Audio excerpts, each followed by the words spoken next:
It's time to sit back and check out the RCWR show with Lee Sanders. Get fun, in-depth coverage and analysis from the latest in professional wrestling in AEW, WWE, NWA, Impact Wrestling, or the world of entertainment. From hit TV shows to your favorite sports like the NBA or NFL. All things music, movies, and beyond, while trying to make sense of this crazy world we live in.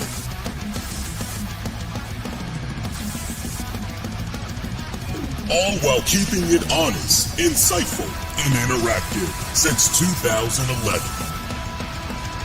And now your hosts, live from the nation's capital of Washington, D.C., Lee Sanders.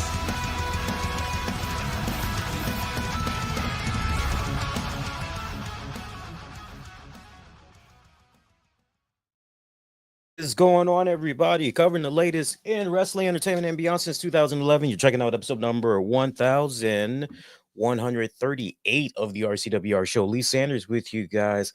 I am live with you guys right now as AEW Dynamite just wrapped up a few minutes ago, but that is not the story of the night. No, at the time that we are doing this broadcast right now, it looks like there's some stuff that's going on here in Potomac, Maryland. This is breaking news, major news. You guys got to bear with me here. Looks like there was a plane crash. It appears as though a regional jet, a CRJ 700, operated by PSA Airlines for American, has crashed in the Potomac River. So this definitely hits very close to home to where I'm at right now here.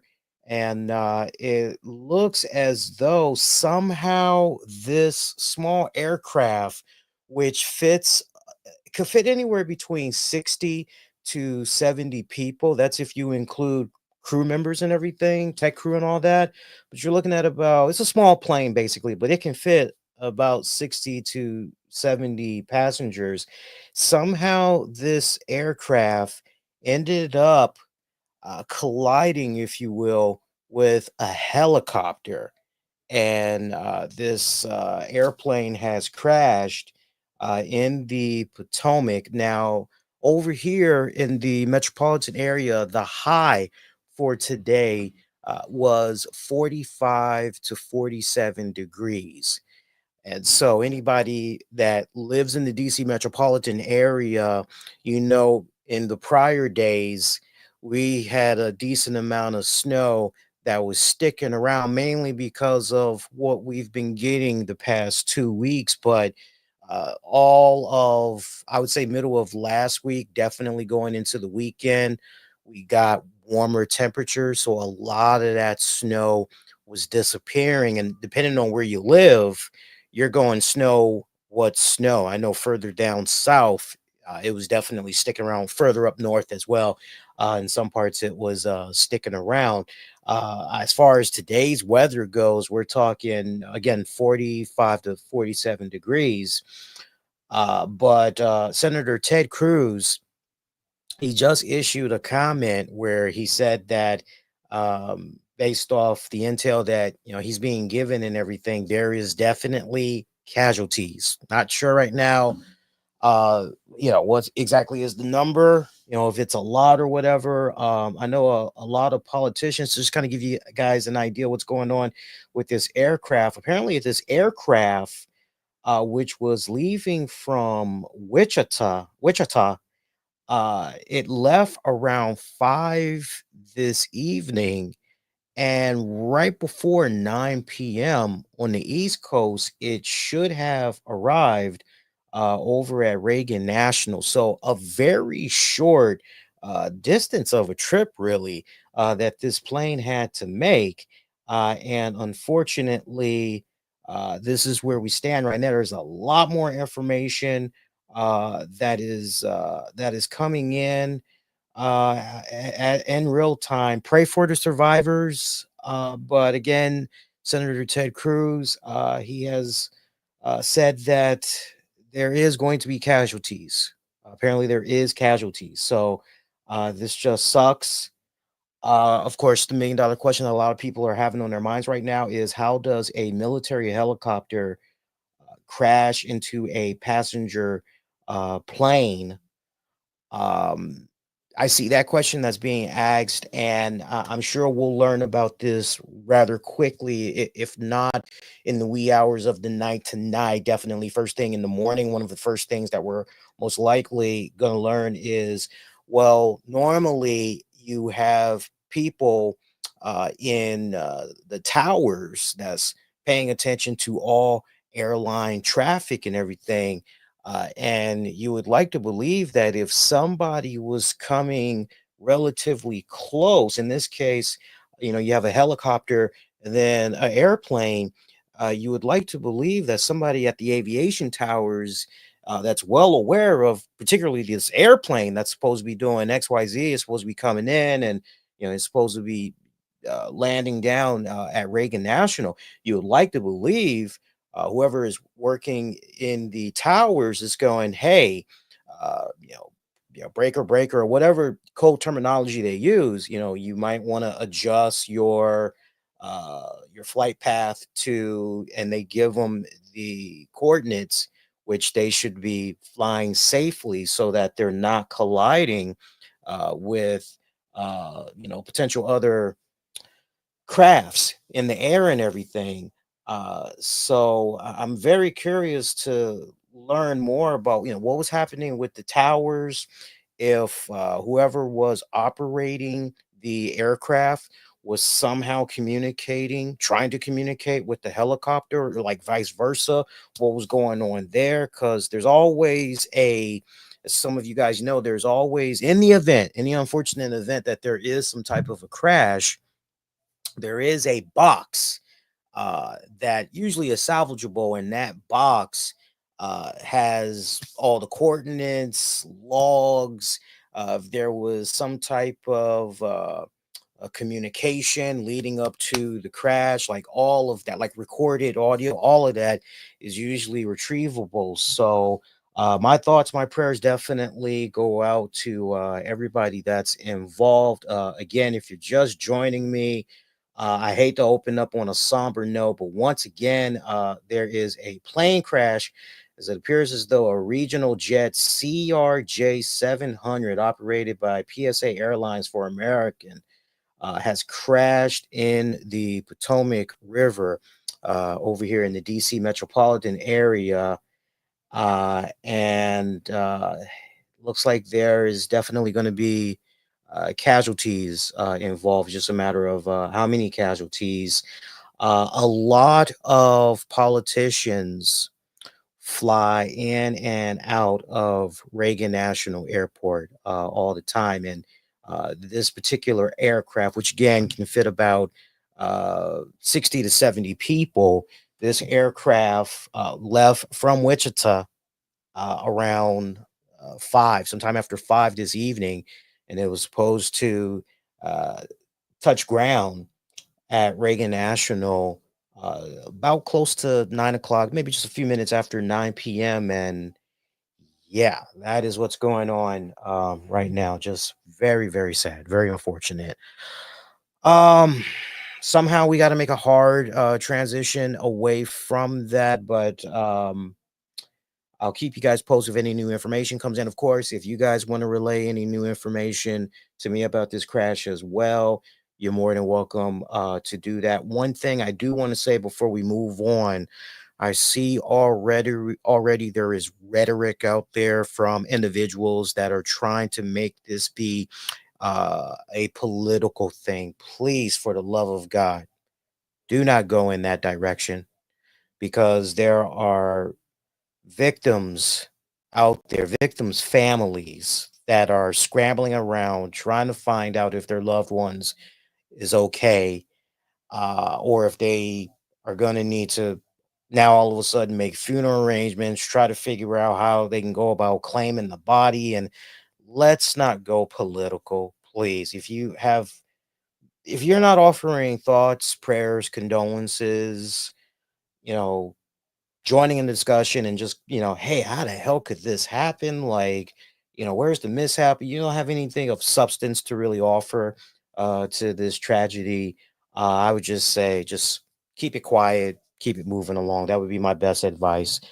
But yeah, we're gonna shake that off. You guys got to forgive me because I did not plan on coming on the air talking about that. I literally was grabbing my iPad. I was getting ready to come into the room. I had changed the television to the local news because wifey loves watching the news right before she turns in for the night. And then we just happened to see everything that was playing out before our very eyes. And we're just like, and she said to me, "It's good you're not going out tonight," because I originally was going to go out on the road and do a little bit of work. But yeah, after what's going on, yeah, I'm definitely going to be staying indoors here. What did you guys think about tonight's AEW Dynamite? Sound off, let me know your thoughts. I've got a poll up.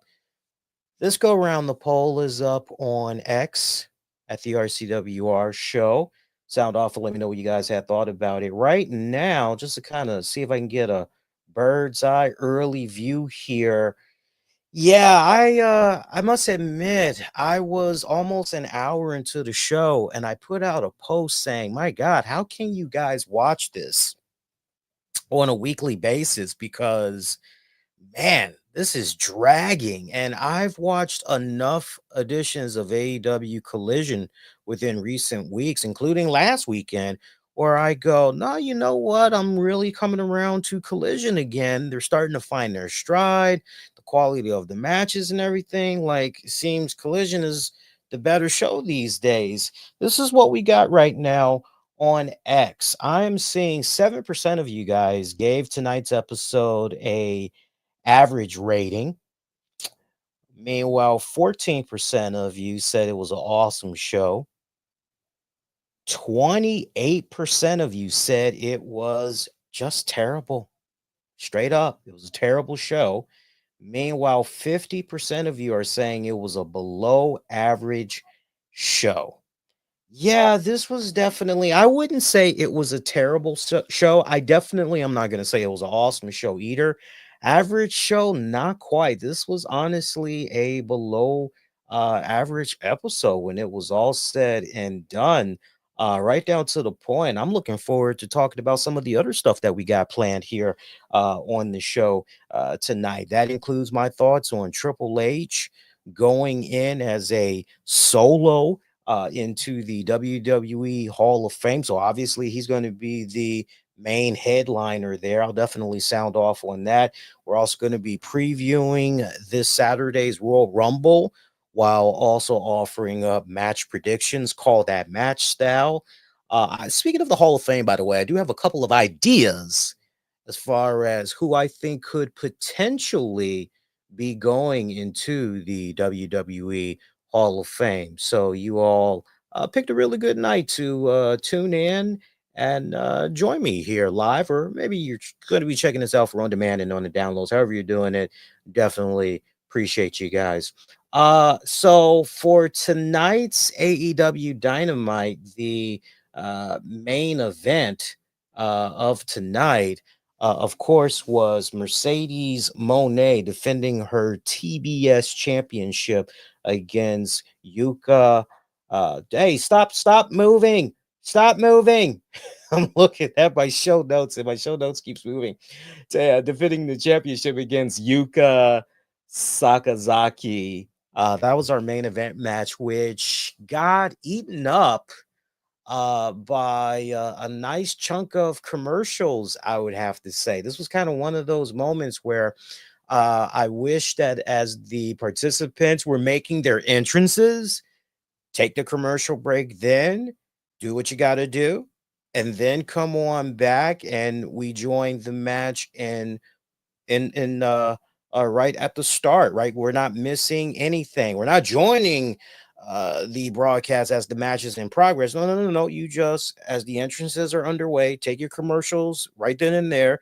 Come on back. All right, ring the bell. Boom, we get to enjoy the match. And then if you have to do a commercial break, okay, well, you got your picture in picture option, but I know most people don't particularly care for the picture in picture when it's all said and done. But I got to say, the commercials really hurt this main event match. And then, second of all, this really was not. I can't believe I'm saying this. I'm going to say two things that's true. It's going to sound a little bit confusing. So you got to work with me here because I'm going to help you navigate through how my brain is working on this one. All right. So Mercedes Moné, she's been on a roll these past couple of months with the quality of her matches being better and better. She's finally starting to find her groove with this new character that she's playing around with and everything. Okay. But to have this title match against Yuka, which essentially just materialized from out of thin air. Not really that much of a build up and everything. And this is being sold as your main event for Dynamite. I can understand a lot of people going, I don't particularly care for this main event. I don't particularly care because of who the opponent is that Monet is like this is real niche right here. This is real niche. This is playing up to that hardcore fan when it's all said and done. Um I'm very curious to see when it comes to the ratings, segment breakdowns, quarter breakdowns. I'm very curious to see how many fans stuck around to see this Mercedes Monet match. And if it was a case where when this match was getting ready to go down, if the viewership dropped significantly, or if it gained and it continued to gain, because if I'm not mistaken, there were two commercial breaks that was in there. So were they AEW that is able to maintain the entire time, or did they lose? Was it lose and gain combo, or vice versa, or was it lose? Maybe it was gang. I can't wait to see how this played out here. But don't be fooled by those that maybe are going to be posting reviews about this match, and they're going to be ranting and hollering and all of that. Oh my god, it was a classic. And no, this felt like something that you honestly would see on a edition of Rampage. Rest it so. It's like, what's it been now? Over a month. It has been over a month since Rampage was put to sleep there. It's taken out back and go behind the shed and pow. That's we put that show to sleep. Okay, main event match, but again, where the biggest issue lies is the fact that not enough build up, not enough hype, and you just knew that there was just no way, no how that Monet was going to be losing this TBS championship. So I think what would have been the better way to go about this episode is maybe they should have done something where they put more emphasis on who potentially could be Mercedes Monet's opponent coming up. What is that? Grand Slam. I know All In is also around the corner. Those are two events that AEW is promoting both at the same time. So, I mean, if there was anything that, as far as, well, let's do this instead, I definitely think that would have helped. By the way, I saw the video package that's running around on YouTube, and I definitely would encourage you guys to go check it out if you haven't already. But there is this new Renee Paquette series. I forgot the name of it. If you bear with me a second, I can actually pull it up. But basically, she is interviewing Claudio Castanogli, her husband John Moxley. I think Wheeler Yuta was somehow. I think he was in there. I'm pretty sure he was in there. Maybe he was in the back locker room or back room or something, making a peanut butter sandwich. I don't know what the hell the guy was doing, but it was really weird and funny watching Renee try to interview her husband. One of the things that was brought up was what's going on with the AEW World Championship. Have not seen this championship in a few months now, and we're assuming that is what's in the briefcase, or sometimes we see a trash bag that Marina Shafir is holding. I'm assuming the championship is in there, and John Moxley is talking about how no, you don't need to see the championship because it's not about the championship. The championship is the individual that's the champion, which is Mox. It's him. Like, don't worry about the prop, worry about him because he's the champion. He's the championship. He's the title, and all. But it was just so comical. It was so weird watching this interview because it's one of those things where no matter what we all may say about AEW from time to time, especially when we go with the whole LOL AEW route, if there's one thing where I was always, you know what, AEW is doing this right, where I would defend them. I love the fact that they always figured out some way to have Renee separate from Moxley in putting her in a position where she has to interview her husband. I always loved that. I always appreciated the hell out of that. But now we're going to do this, and it's just one of those things where no, I think the running gag should have just always been no, keep them separate for as much as humanly possible. Go check that out. I'm actually on the YouTube channel right now for AEW, and I'll be able to tell you exactly what that joint is I'm talking about. I'm looking right now. Where is that? Okay, they got Ramp. Oh, wow, they still got Rampage on there. That's hilarious. That's hilarious. And see, now I'm no longer seeing it. Let me go click on videos, and maybe it is close up. AEW close up. So a 20-minute interview with Moxley and the rest of the Death Riders. I'm like, no, no, no, no, no, no, no, no. If I could have played around with that for that episode, if I could have played around with that, I would have had Renee Paquette talking with each member of the Death Riders. But then when it comes to Moxley himself, she's essentially playing this game of, have you seen Mox? Where's Mox? Have you seen Mox? And then maybe like towards the very end, she finally comes across the guy and he's like, no, we're not doing this.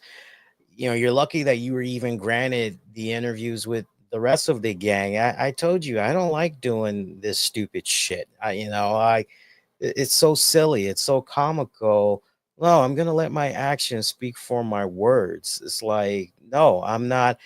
Especially if it could have also been done in a way where Moxley goes, look, I know Tony sent you to do this. I get that. I respect that. He's like, but no, this shit ain't happening. So forget it.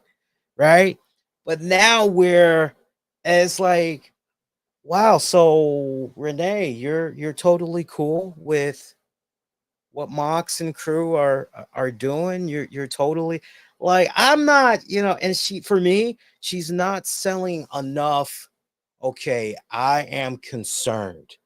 I am deeply concerned. I am not really sure what's going on with my husband because, right, I would like her to kind of like, when are we going to see Renee in a position? Because this is the question that you all have to ask yourselves as you're watching this. Okay, so if Renee is willing to do these interviews, right, she's willing to talk to the Death Riders and all this shit.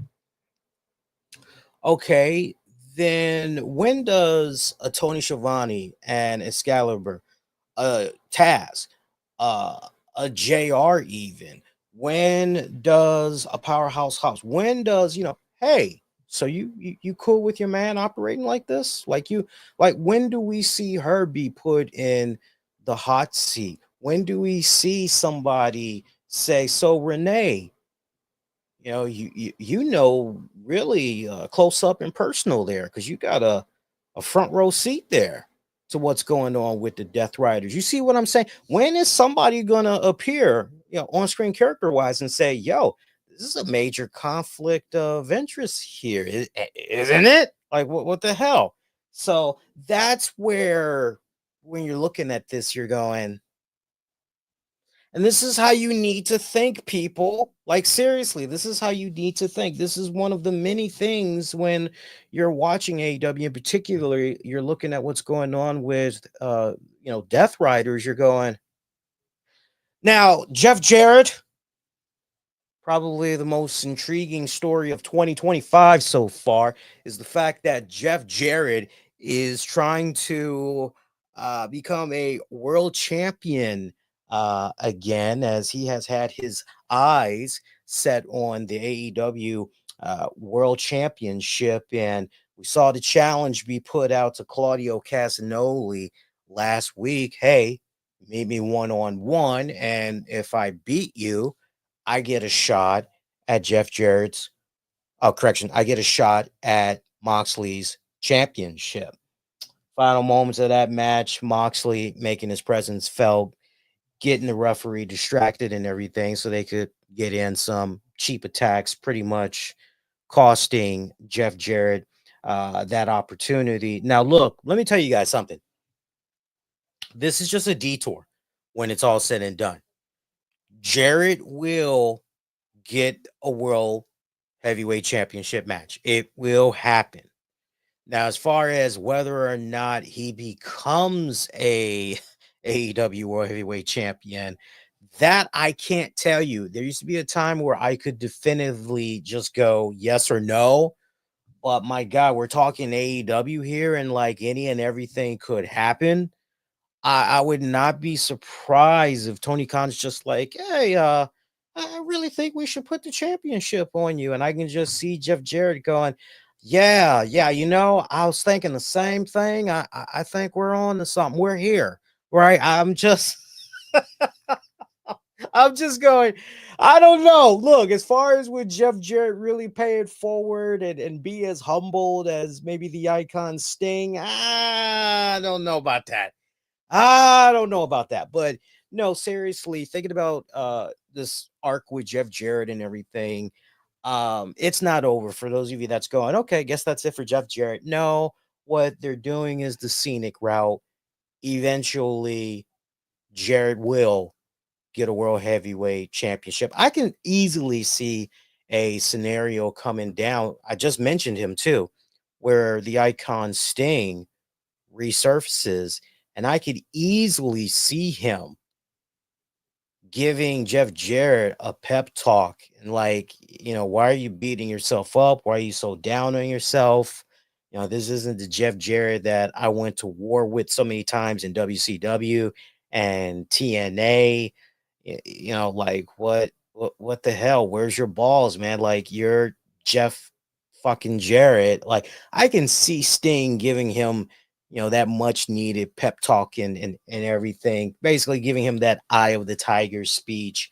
And then from there, pretty much Jeff Jarrett, continues on, powers forward, and I can see him eventually getting his house in order and eventually makes his way to the world championship picture. The only question is, who is going to be that world heavyweight champion? Is it going to be Edge, Adam Copeland, or I apologize, Cope? Is it going to be him? No Cope, no hope. Or is it potentially going to be Christian Cage? If you've been checking out the show here off and on the past couple of weeks, I've been a very big advocate for a babyface Jeff Jarrett to chase after Christian Cage for the AEW World Championship. So, I mean, there's Tony Khan and crew. They've got some options as far as where exactly they see themselves going with this Jeff Jarrett arc. I'm most curious, but make no mistake about it. I'm going on record here tonight. Jeff Jarrett is not done just yet. Contrary to the fact that MJF, right, they are continuing to go this route with MJF and Jeff Jarrett. That is the program that they're going with. And I don't know, y'all. It feels so forced.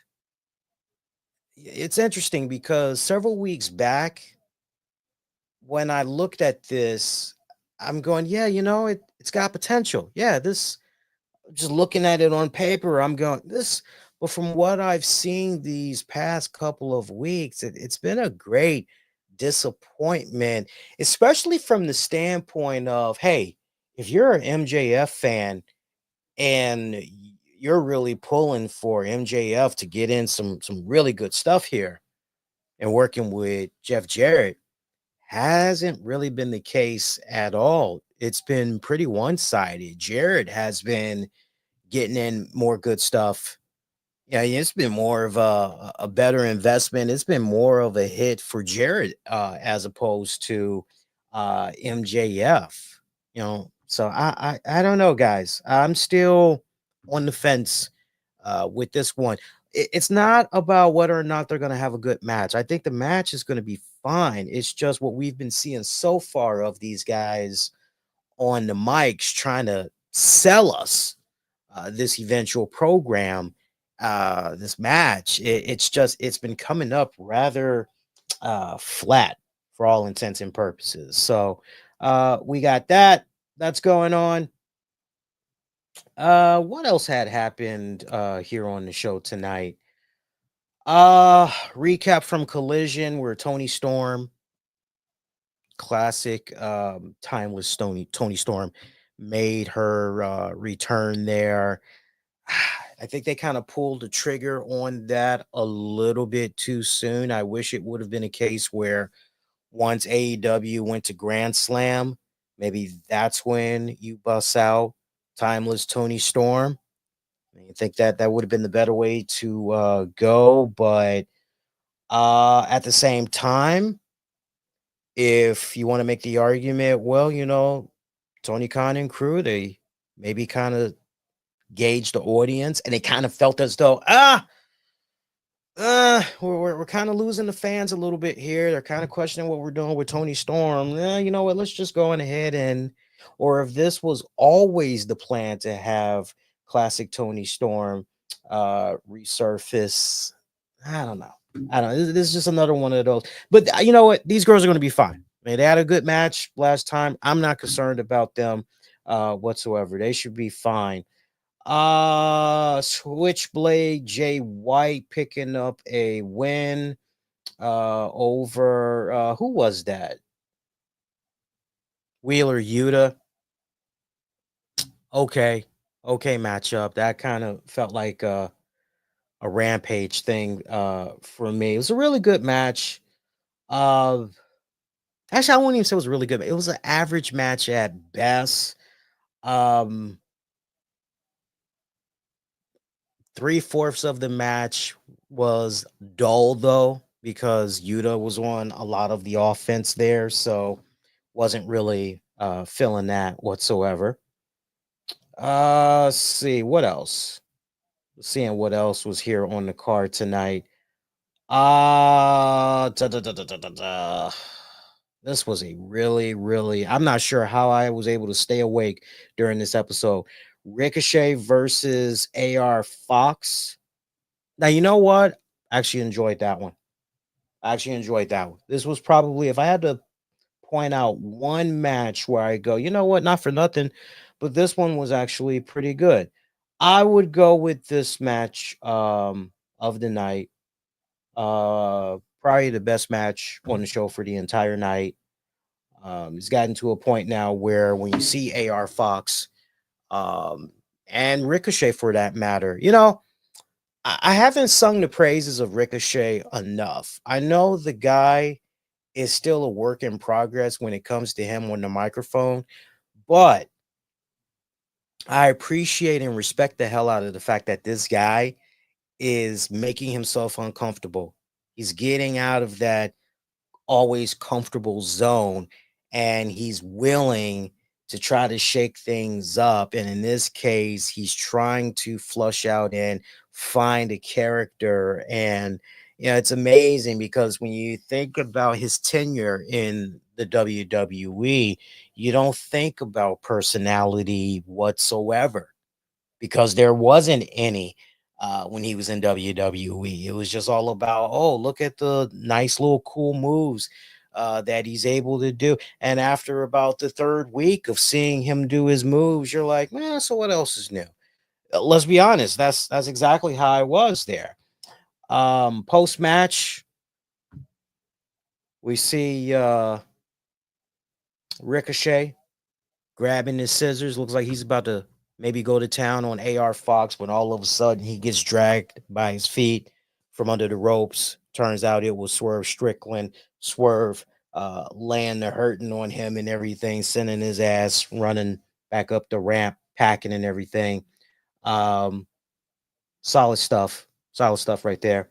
From there, just trying to think if there was anything else that was going on with tonight's show here. See here. I think that might have been it. So we talked about, wow, that's it. We're done already. There had to be more. Wait a minute. I'm just looking at my notes here.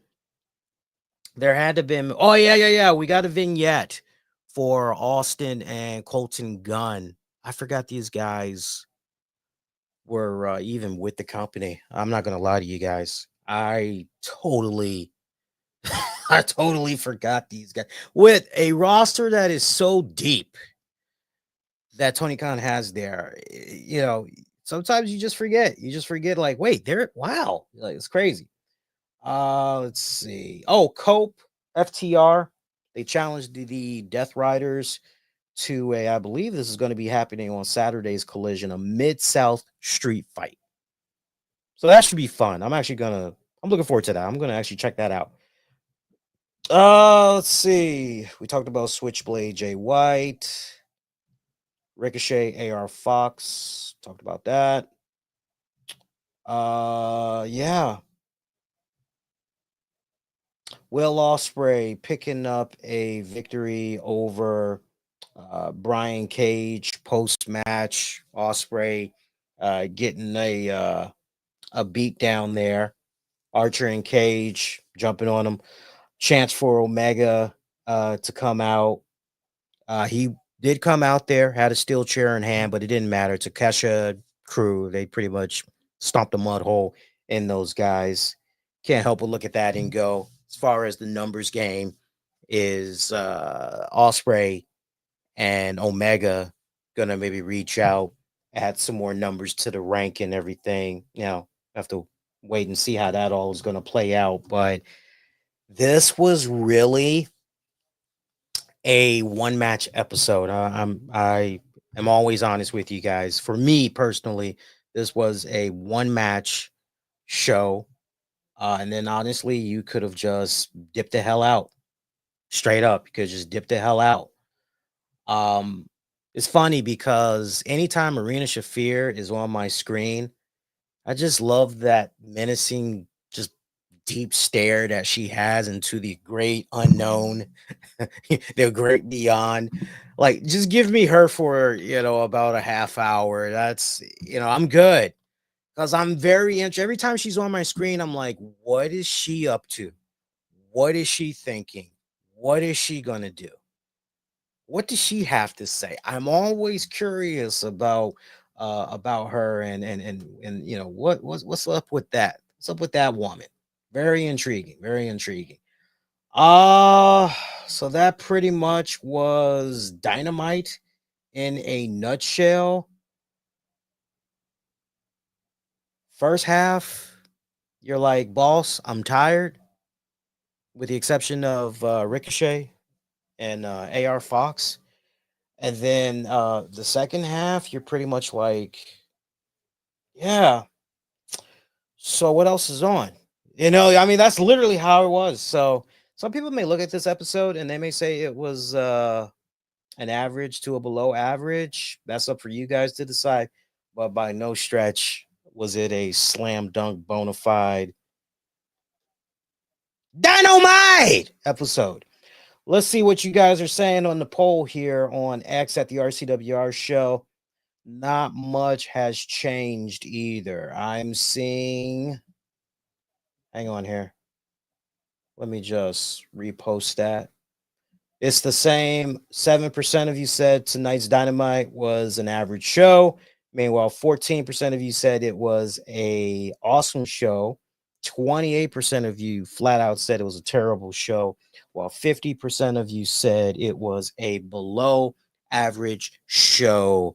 For those of you that's going, oh, what's going on with that poll? That is only on X. I decided I was not going to post it on YouTube. So let's get into some other stuff here. And again, if there's any new updates in regards to that plane crash in the Potomac, for those of you that's been with me since the beginning of this episode, there's some new information you want to relay, go ahead, have at it. Otherwise, we just gonna keep rocking and rolling over here. So we've got the Royal Rumble that is right around the corner. Are you guys excited? A lot of stuff happening this week. A lot of great stuff to check out if you're a wrestling fan. Speaking of wrestling, if you guys have not done so already, we've got the Lee Sanders 2024 Wrestling Awards. That survey is now out. That thing was released Monday night, because Monday night we went over the categories and everything. It's now live, so go vote. I will make sure that, because I don't think I included it in the episode description for this episode, but I know for a fact if you go back and check out Monday's webcast, and even for the audio on demand and the downloads, the link is in there. It's been interesting seeing some of the responses that's come in so far. I'm seeing unanimous winners in a few categories. Now, one thing that I'm noticing, you guys are answering all the questions. I'm seeing that on average, it's looking like it's taking you guys about 10 minutes. That is fantastic, because for those of you that remember the survey from last year, that thing was a bit long-winded on questions, because I think we had I thought the categories were good, but we just had too many. So if you notice from last year compared to this year, is much more condensed. So you are just boom, boom, boom, boom, boom, boom, boom. Here's the thing. I want to give you guys some really good advice here. Okay. For those of you that take the time now to fill out the survey, thank you first and foremost. I love and I appreciate you. Do me one huge favor. When you come across a category and you're really not sure who you should put in there, I would rather you leave it blank on purpose or say, I'm not sure. That way I can just, because when you do something like, I'll give you a perfect example, and I won't reveal what wrestlers they mentioned, but for one category of most improved wrestler, somebody put in there blank or blank. They actually put the name of the wrestler, but they were like, this person, or it's like, I can't record both of those. I need only one answer. So sadly, when you put in two answers, when you do it that way, that's disqualified. Like, I can't, you have to pick one or the other. Because when I look at that, because remember, at the very end, I'm going to be reading this survey and I'm going to be jotting down the information, I'm going to be tallying up. So when I see something that goes, oh, it's either this person or it's like that doesn't help me, and that kind of messes up the whole response process. So I would rather, if you're really not sure, if you can't definitively go this person and this person in my book, then I would rather you leave it blank, or you could say, I don't know. I know there was one other person that filled out the survey, and as I was looking at their responses, to my point, they actually did that. They left it blank when they couldn't quite figure out, hey, I'm not really sure, who, I'm not really sure. I'm stumped on this one. So yeah, we made sure that much like we did with last year's survey, when it came to this year's survey, we made sure that as far as I know a lot of people, they like doing multiple choice. You have to pick between, like, no, we're getting that. No, we're leaving this wide open. It's just an open-ended question. Wrestler of the year, who you got? You put in your answer. Boom, you go to the next one. Most improved wrestler, who you got? You put in your answer. Boom, go to the next one. Feud of the year, put in your answer. Boom, go to the next question. If you know your shit, you are in and out. If you know your shit like that, it's going to be like 7 minutes tops. If you have to think a little bit, you're probably going to be looking at about 10, maybe 12 minutes tops by no stretch. Should you be going into 15 minutes? If you're going into 15 minutes, I don't know what to tell you about that one, homies. I don't know what to tell you about that one. But best of luck. And once again, we are going to let that be open all month long, as we're not going to be revealing the winners. What did I say, guys? I think I said, I believe we're going to reveal the winners on Monday night, February 24th. That sounds about right. Monday night, February 24th. So, I mean, pretty much less than a month to go and everything, which is fantastic. So by now, you all know that Triple H, Paul Levesque, is going to be headlining WrestleMania weekend, but not from the standpoint that you're thinking of. No, not an in-ring return. For those of you that maybe don't know the news, but Triple H, or maybe you're just now joining us here, Triple H is going to be going in as a 2025 WWE Hall of Famer. Now, some of you guys may be going, wait. Isn't he already in with DX? Yes. Isn't he already in, like, with the Click? Yes.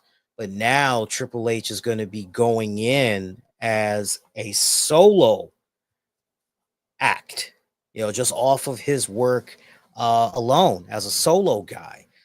So that and I love the video that was put out by WWE in sharing this news. Basically, HBK, Shawn Michaels, who's tearing it up down there in NXT. It's one of the executive producers and everything. The Undertaker, they came out there to reveal the news. They took Triple H completely off guard. Triple H, I loved his facial expressions, because my man was not sure what the hell was going on. He looked as if, wait a minute, this is not on the manifest. Like this isn't part of the script. Like I don't have this on my script. I'm not even seeing this in the teleprompter. What the hell? They took him off guard. You could tell it was very emotional for him. He tried to joke a little bit and everything, obviously, but he kind of got a little choked up. And then the icing on the cake, to see Stephanie McMahon come out there, tears in her eyes, and she's hugging him, and it's like, oh man, Steph was in on it too. Like, I'm happy. I'm happy that he is going to be going in, rightfully so. I was talking, it's funny, it's really, really funny, because I have been finding myself off and on these past couple of months just feeling a little melancholy about Triple H, just from the standpoint of, man, we're sadly not gonna get that farewell match. That's never gonna happen. We're never gonna see him again in the ring. That's That's it. This guy is not gonna pull a Ric Flair and all that other shit. No, that's it. There's too much on the line health wise. I mean, he could probably get away with it, but he's not going to risk it, and rightfully so. I think if that was any of us in that position with that type of health issue, or why chance it? Like, no. But I was just going, man, wish we could get. Yeah, but I love what he's been doing. Now that he's pretty much not focusing on an in-ring return, working out, got to get back in time for WrestleMania, or got to get back in time to do this Saudi event, or gotta in 3 months time, it's nice that he's just been doing what he's been doing behind the scenes and everything. I cannot wait to find out who is going to be setting him up as far as his inductor. Who's going to be setting it up for him? Is it going to be Stephanie? I mean, I'd be okay with that. Legit, I would be okay with that. Hell, if you maybe were to tell me Stephanie McMahon is going to do it, she's going to induct her son-in-law, I'd be okay with that. For those that's toying with the idea, oh, what about Vince? What about... Are you crazy? If Tessa Blanchard can get the she's a racist chance, I don't even want to imagine what the hell kind of chance Vince McMahon would get. I mean, he's a shitter. He's a shitter. He's a rapist. I don't even want... No, you can forget about that. Let's burst that little fantasy dream of yours right now. Some of you all probably just saying this, man, because that's what you want to see happen to the man. But no, I'm not seeing that. Honestly, I think, and this may sound lazy. But I can legit see this happening because they are the best of friends. It's like ride or die and all that other shit. I think HBK Shawn Michaels is going to induct him. If not HBK Shawn Michaels, Big Sexy Kevin Nash. Those would be my two that is going to set it up for Triple H in inducting him. I think they're going to give some really damn good, cool speeches when it's all said and done. So now the question becomes, all right, so we got Triple H. He's going to be your main headliner for the Hall of Fame. Who else are we going to be building around Triple H for this Hall of Fame class? It definitely had me going online, trying to figure out, like, okay, who's in already, but most importantly, who isn't in just yet. And like realistically, okay, yeah, you know what? This person definitely, I could see them go in.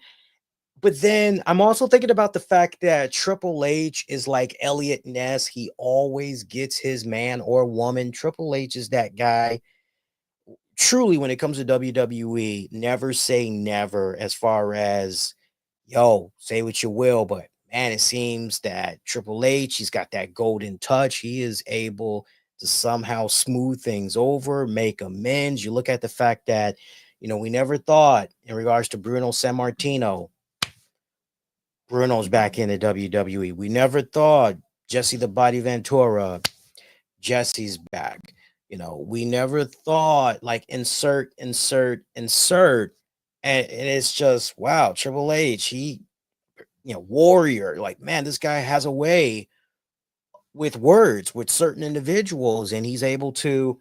So there's definitely some names that I'm looking at where I'm going, you know what? I think this person could maybe go into the WWE Hall of Fame. I'm going to throw some names out at you, and I'll definitely let you know whether or not I think, as far as this class or maybe the next class, they're going to go in. But off the top of my head, the man of 1,000 moves, Dean Malenko. I mean, come on. Resume speaks for itself. ECW World Tag Champion, WWF Light Heavyweight Champion, WCW United States Champion, ECW TV title, like just to name a few there. And then you look at the fact that for the longest time, he was one of the producers there in WWE before he got let go, and eventually he was doing his thing in AEW and all of that. Dean Malenko was sadly a case right there when he got released by WWE, pretty much a casualty of the changing of the guard, if you will, bringing in a new guard. But, Dean Malenko, he has never said anything derogatory about the WWE and all that. I'm looking at him. I'm going, why not Dean Malenko? So if you were to tell me if you were to tell me, and if you were to ask me who I could see part of the 2025 class, I could see a Dean Malenko in the 2025 class. If not this year, for sure next year. But like, why not Dean Malenko this year? Um, that'd be my message. Now, some of these people that I've been thinking about that should go in the Hall of Fame, again, not this year, maybe next year. Some of these people, you got to put an asterisk by them because some of these names were involved in a CTE lawsuit against the WWE. And, that right there, it's kind of one of those, you know, unless we can truly let bygones be bygones, right? It's kind of one of those type of deals. But Demolition, Axe and Smash, they definitely come to mind. Um, one of the hardest hitting badass tag teams from back in the day.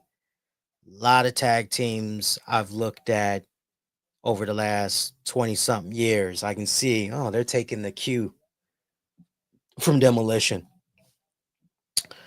The only thing in regards to Demolition, when they joined that CTE lawsuit against WWE. Now, some people could say, but this is a new WWE, this is a new era, like new ownership, like surely bygones can be bygones. Who knows? Who knows? Another person that's on my list is the Dynamite Kid. Dynamite Kid, however, that's an interesting one because Dynamite Kid, Tom Billington, definitely violent with other wrestlers. I need to underline violent multiple times there. The short temper, the many severed relationships, professionally, um, and personally, in his life. Whew. Thinking about what became of his life. Now it's interesting because Dynamite Kid Tom Billington, he never, even while he was still alive, you never heard this guy. It'd be nice to have a WWE Hall of Fame induction. It'd be like you never heard him. So I don't really know. That's kind of one of those names. Like you really, and you know how I am. If I have to hesitate just for a fraction, as far as whether or not that person should go into the Hall of Fame. Now, look, for us wrestling fans, and we're just going off the checklist, Dynamite Kid definitely, like, yes, Hall of Fame resume. But as far as, okay, will he go in a WWE Hall of Fame, this year or maybe next year? I don't know about that. I don't know about that. The guy, you know, wanted nothing to do with the Dynamite Kid. Because remember, he also joined in the same lawsuit that Demolition put out there. So could you maybe do something with him posthumously? That's possible. That's possible, but I think it's highly unlikely that he goes in. Now, Thinking about the WWE and TNA relationship, let's see if you are able to figure out where I'm going with this one. I'm definitely picturing Earl Hebner going into the WWE Hall of Fame. How Earl Hebner up to this point, because when you stop and think about it, he's in the GXW Hall of Fame. He got put in the TNA Hall of Fame a couple of years back. So the fact that this guy, like, if you're just thinking about referees, instrumental referees at that, and Earl Hebner, like, my God, the matches that he's called doesn't get any better than the career of one Earl Hebner.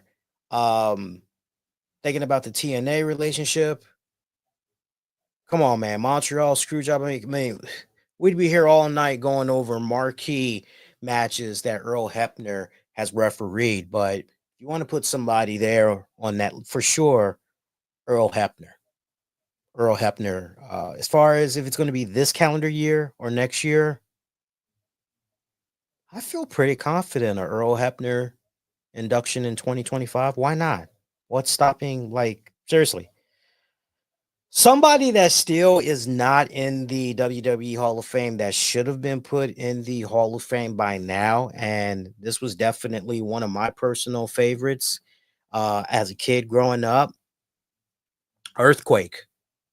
I mean, this guy was responsible for being one of the most hated villains back in the day. A tough Hulk Hogan rival. Yeah, a very tough, you know, great tag team there with Earthquake and Typhoon. Oh man, I love me some Earthquake, man. Seriously. Why this guy has not gotten his flowers already by the WWE and got put in the Hall of Fame? Your guess is as good as mine. Your guess is as good as mine. I don't know what's going on with that. Ivan Koloff is another one. By the way, Earthquake, do it already. Like that should be a 2025 lock as far as I'm concerned. 2025 lock. Um Ivan Koloff. Here's another case right here where much like the Dynamite Kid, Tom Billington, Demolition, here's another one, did that lawsuit against WWE. But there's one right there, there's a name you're looking at and you're going, yo, if ever a motherfucker that needs to go into the Hall of Fame already, it's definitely Ivan Koloff. And I got to tell you, for the past 2+ years, whenever I've been watching WWE programming, I have stayed hearing the Ivan Koloff name drops. Now, Koloff died in 2017.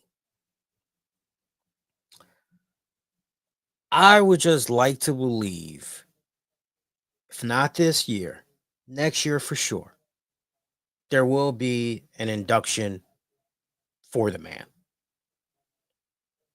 You want to put him in postmonious, like go ahead and freaking do that.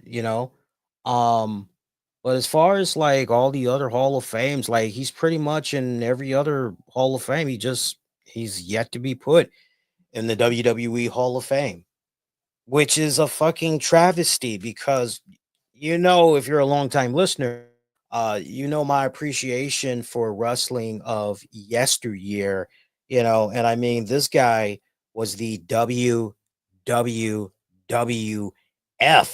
World Heavyweight Champion. Yes, I did put an extra W in there because you got to go way back. I mean, we talking old school territorial days, okay?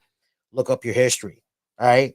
NWA Mid-Atlantic Heavyweight Champion, NWA Florida Tag Team Champion. I mean, the list just goes on and on and on. This is the man that ended Bruno Sammartino's 7+ reign as the WWF World Heavyweight Champion, right? Um, Someone had to take that championship off of San Martino in order to basically set up Pedro Morales, and Ivan Koloff was in the right place at the right time and everything. Um, that's another case though, where because of the damn CTE lawsuit, I'll let you guys marinate on that one. I know a lot of people have been throwing around the name the past couple of weeks, Jim Cornette. And I know in the past, people were mainly concerned with, oh shit, if Jim is in front of a microphone, whoa, man, that is going to be loaded. But you know what? Seeing Paul Heyman's induction speech, I'm just going, yeah, Jim would be just fine. Like if Paul Heyman can get away saying all the stuff that he was able to say, why not Jim Cornette? I think the real issue when it comes to Jim Cornette is would he travel to accept such an honor? Would he actually travel? Because I know enough, checking out his clips, listening to him and Brian Last. Jim doesn't like traveling like he used to. So, he's very, very cautious of the people that he's around because he doesn't want to get sick, get COVID. Matter of fact, wasn't there a clip that was uploaded within the past couple of weeks where he talked about how he came down with COVID again? And look, let me tell you something. I get where he's coming from because I know some people are going to be like, but he's lost a lot of weight. He's in pretty good shape, and he's in his early 60s. Look, take it from somebody that got hit with COVID 3 times, and I'm in my early 40s.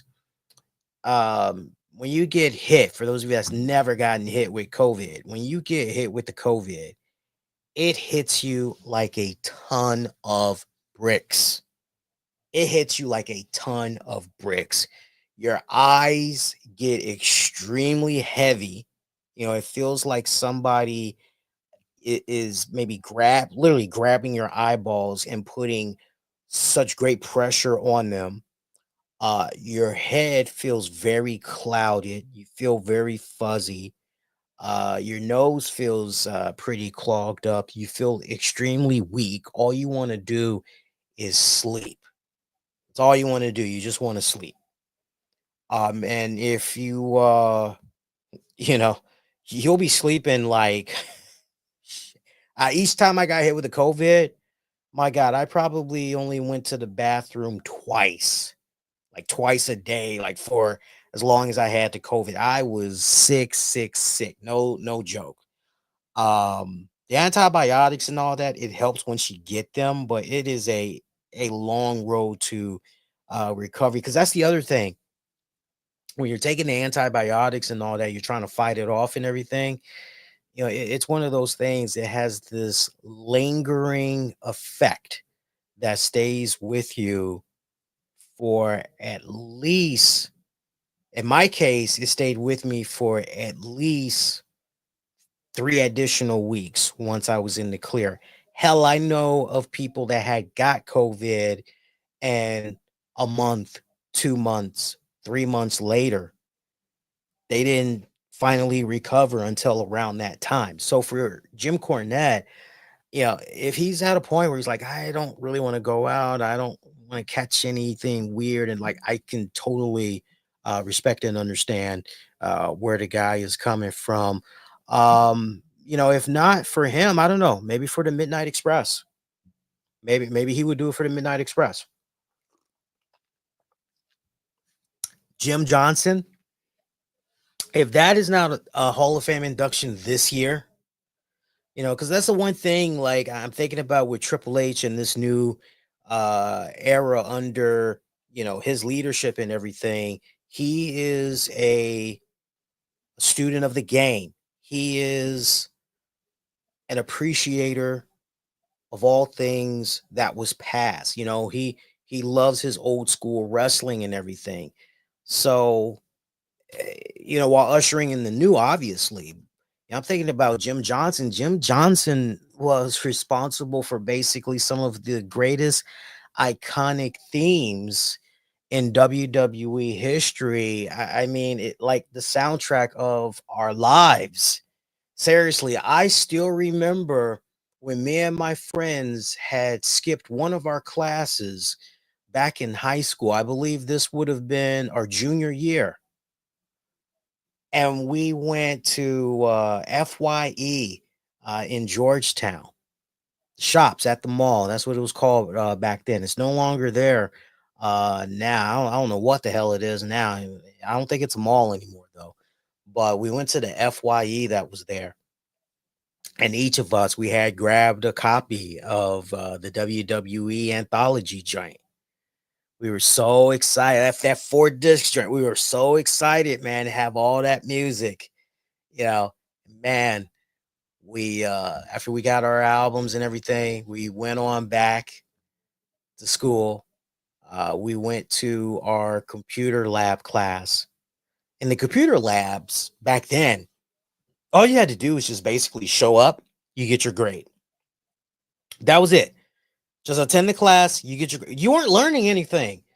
All you were doing basically for that whole 90 minutes was just sitting in front of the computer, playing a video game, or listening to music. So it was like, hey, who wants to open their WWE anthology? And I think I was the one that volunteered. So I just opened my joint up, put it in the computer. We blast that shit loud, and we was just jamming. Oh man, good times back then, man. Good times back then. But yeah, I mean, some of the most iconic WWE themes, man. When you think about wrestling composers, I hear a lot of the stuff that's running around now. I know a lot of people are leaning more and more into AI to generate music. Uh, and then if they're not doing that, like there's just, well, let me go with a royalty free artist. And it's like, yeah, but you kind of get what you pay for. Jim Johnson knew how to make music that made you feel.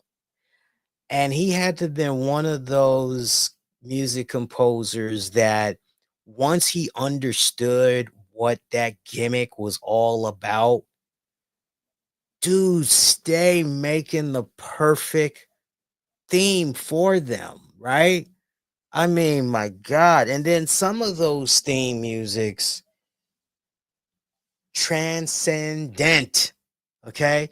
Like it might have came out from the 80s or the 90s, but here we are in 2025 and beyond, and the shit still sounds pretty current and all that. HBK, Shawn Michaels, I mean, that's a good example. The Undertaker theme, all those themes, man, like so many emotions. And then here's the other thing: when you hear those themes, you're also reminded easily of yesteryear. Like it holds up very well. Holds up very well. I see no reason why he wouldn't get an induction this calendar year for sure. The next year, like make it happen already. I know a lot of people are throwing around the name Lex Luger.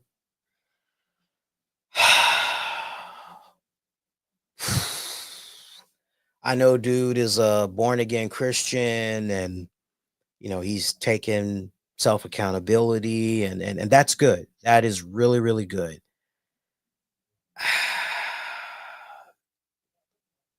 That's a tough one, fam. That's a tough one. I hate to burst the bubble, but I'm gonna say no to that one. I know there's been more and more people that's been like, he should go in, he should go in, and like I hear you, I hear you.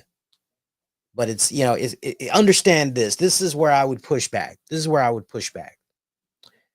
You can't say, oh well, you know what?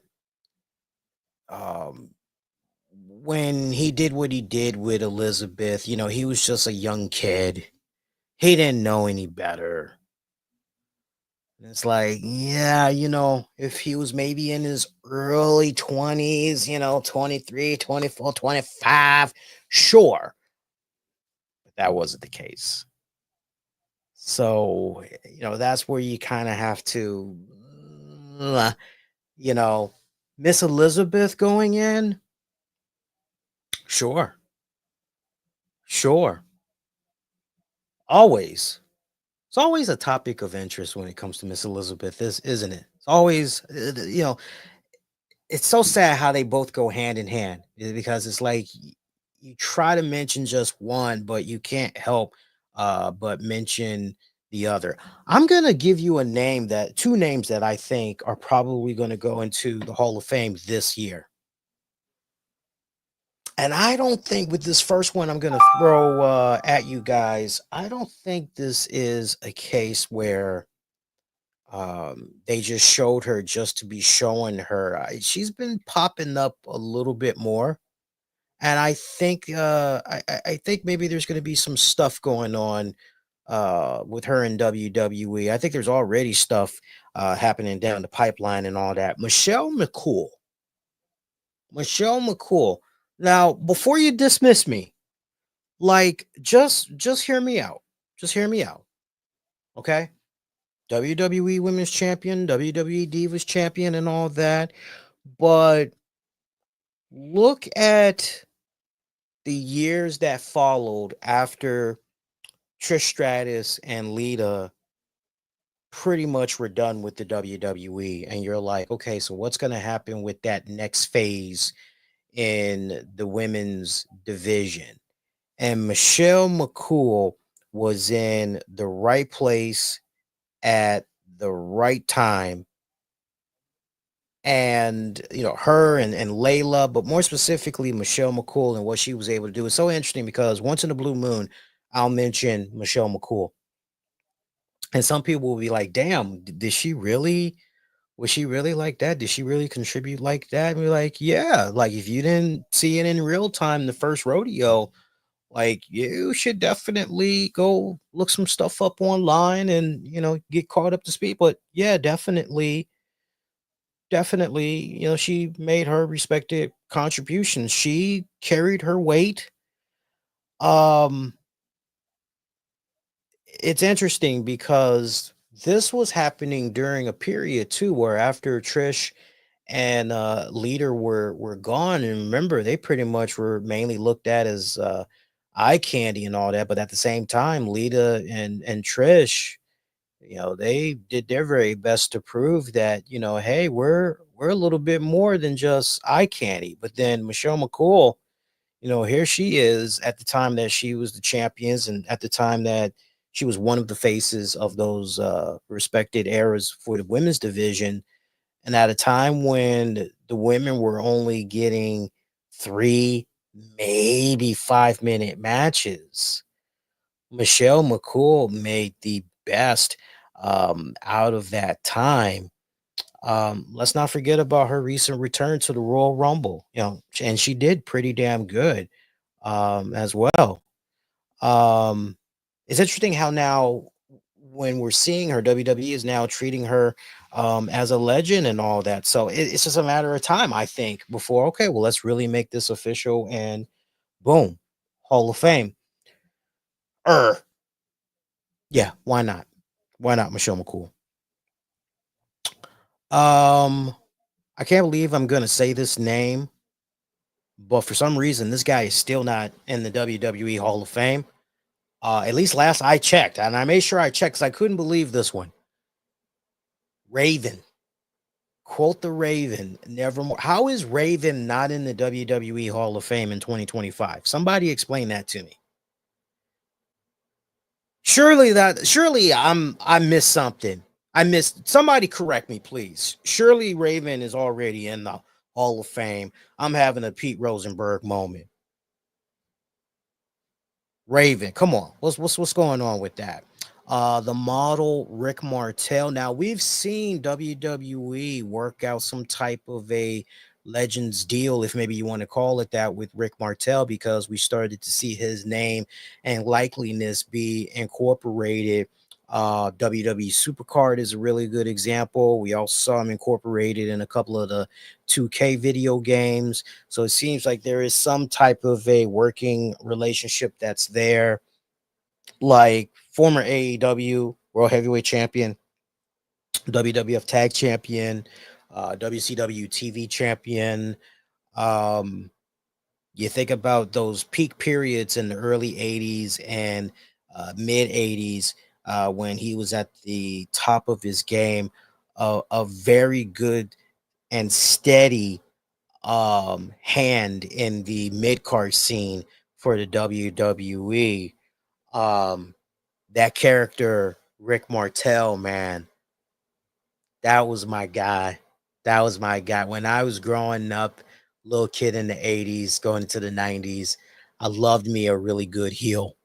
I loved me a really good heel. Rick Martel, one of my personal favorites. I used to love watching him come out there with the big old black shades and the perfume pumper and just spraying it in the air. Sometimes, if he would look at a hideous or grotesque fan, he would just pump that perfume mist. Then when he would get into the ring, he'd smell the crowd, start pumping that spray. Loved it. And then you know what? Nothing was more kick ass than watching Rick Martel beat the shit out of somebody. And then afterwards, the insult to injury, he grabs that damn perfume spray pumper and he just like it's bad enough to get your ass beat. But to get your ass beat and he's taking that perfume pumper and he's just in the air like, oh, insult to injury, man. Insult to injury. Um, he died last year. Not Rick Martel, but the next person that I'm thinking of. And I can't believe this guy is not in the WWE Hall of Fame. I had to do a double take. Like, what the fuck? What? You got to be joking. This guy's not in the WWE Hall of Fame. He passed away last year. This, for me, I truly, I'd be shocked if he did not go in this year. I really, really would. Sid Vicious, Psycho Sid, Sid Justice. Just put him in already, man. Fuck that. Put him in already. I mean, come on. Former WWF champion, former WCW World Heavyweight champion, WCW United States champion, USWA World Heavyweight champion, USWA Texas Heavyweight champion. I mean, it's funny because we remember so many incarnations of Sid. I'm reminded of the Sid that tagged with the Hulkster, and who were they taking on? I'm trying to think who were the opponents. It escapes me right now, but I remember Brutus the Barber Beefcake. You know, he kept trying to come in there and he was trying to tell Sid, help him, help the Hulkster, like, don't leave him hanging. And Sid just turned on the Hulk. I loved it. You know, even way back then, you just looked and you were like, there's something there with that guy. There's something definitely special. Something's there. You just can't help but wonder if the Hulkster wasn't where he was at that time, if Vince McMahon and crew would have went all in on Sid.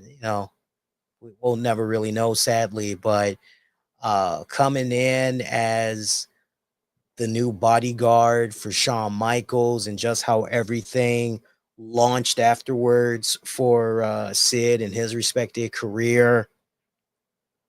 Some memorable stuff there in WCW. Goldberg! Oh my god. Oh my god. I miss me some Psycho Sid, man. I still remember when he came back. What was that? Around 2012, 13. It was a Legends Night edition of Monday Night Raw, if I'm not mistaken, out from Baltimore. And Heath Slater was I'll take anybody on. I'll take it. And Psycho Sid came out, still had the body and everything. Well, not quite. He was a lot older, but for a much older guy, you're looking at that body, you're going, hey, I hope I can be looking like that around his age. That looks pretty damn good. Came out there wearing some jeans and he beat the holy hell out of Heath Slater. I loved it. It's good stuff. It was good stuff. I'm telling you, if he does not go in, for me personally, you got to put him in. you definitely got to put him in this year. Everybody, the whole entire wrestling community, and just how they were feeling about him. That was one that just like, whoa, say what? Um, Honorable mention Slick, but Slick, it's another one of those cases. CTE, WWE lawsuit, but do yourselves a favor. If you don't know anything about Slick, look up Slick and look up all the people that he's managed. If ever a manager that should go into the Hall of Fame, Slick, hands down, hands down, Slick should go in. So, kind of gives you a little bit of an idea where my thought process is and everything. Um, you guys can sound off. Let me know what you think. Who else maybe you would add in there that should go into the Hall of Fame this year or definitely next year? I'm very curious to see how, of the names that we just talked about here on the show, how many are actually going to officially make this year's class. So we've got that. And let's see, where do we go from here? I wonder. WWE, they're reportedly looking to hold NXT tapings in New York City. I don't know if you all had heard about this, but according to the good folks over there at PW Insider, they're reporting that the company has a proposed March 11th taping at the theater in Madison Square Garden the day after Raw takes place uh, in MSG. The theater previously hosted an NXT event going back to 2016. So shout out to my people in New York that maybe were at that event. So if that date were to happen for that NXT event, that would be WWE's first broadcast from the venue. WWE has not announced the taping, nor has it confirmed as far as like it being set in stone, not confirmed just yet. So that's what's happening on that front. Also, here's your updated card for NXT Vengeance Day, which is going to be happening right here in Washington, D.C. on Saturday, February 15th. I don't know if I'm going to be around on that day to be doing a post show because I said to my wife earlier tonight, I said, hey, I said, see if so and so and her son wants to maybe tag along with us and go see the new Captain America movie. My wife's friend, she's going through some bad stuff right now with her husband, and I hate when kids are caught up in the crosshair. I definitely can relate to what's going on. It's always basically, long story short, it seems that that marriage is pretty much over because there was some great infidelity involved. I'm just giving you guys the cliff notes. Uh, so yeah, it always sucks when a kid is now. Luckily, he's not young. I think he's 14 now. But still, you have a kid that's caught in the middle. It's. So yeah, I said to the wife, I said, because at first I was going to see the new Captain America movie. It was just going to be me and the wifey. But then after I heard what was going on with my friend, I said, hun, I said, would you hit up so and so and see what her and the kid are doing when that movie comes out? Because if they ain't got no plans, like they can come tag along with us and maybe go get a bite to eat afterwards. So I'm not going to be covering um that NXT Vengeance Day event. I know a couple of weeks ago I was interested. I did try to look at ticket prices, and I was talking with and shout out to him because he checks out the show from time to time. Shout out to Thomas. I was telling him, yo, the tickets for NXT Vengeance Day, ridiculous because they're in DC day prior for SmackDown. And I was looking up ticket prices, and I was looking up a seat like 5 rows away from the ring, and they wanted like $500, $600, $700. I'm going, fuck out of here. So then I decided, well, let me look at the prices for NXT. That'll be the cheaper ticket. I looked up seats, same area, same amount of money, just like SmackDown. I'm like, wait, what? Like, no, fuck that. It's crazy. By the way, really cool story to share with you guys. So apparently, and I'd like to hear if many of you experienced this same thing as well. This goes back to a story that Thomas has shared with me. He goes, I met Cody Rhodes. Like, really? What was the circumstances for that? He goes, well, it was at the very last minute. They were doing this Wheatley vodka meet and greet. Like, you know about his vodka? I'm like, yeah, I do. Like, I haven't had it yet, but I know about it. He's like, yeah. Well, yeah, so they did this little pop-up meet and greet thing at the very last minute, and I got an email notification alert, and I decided, well, hell, I'm free. I'll go do it. I'm like, okay, bet. He's like, dude, it was so disorganized. I'm like, do tell.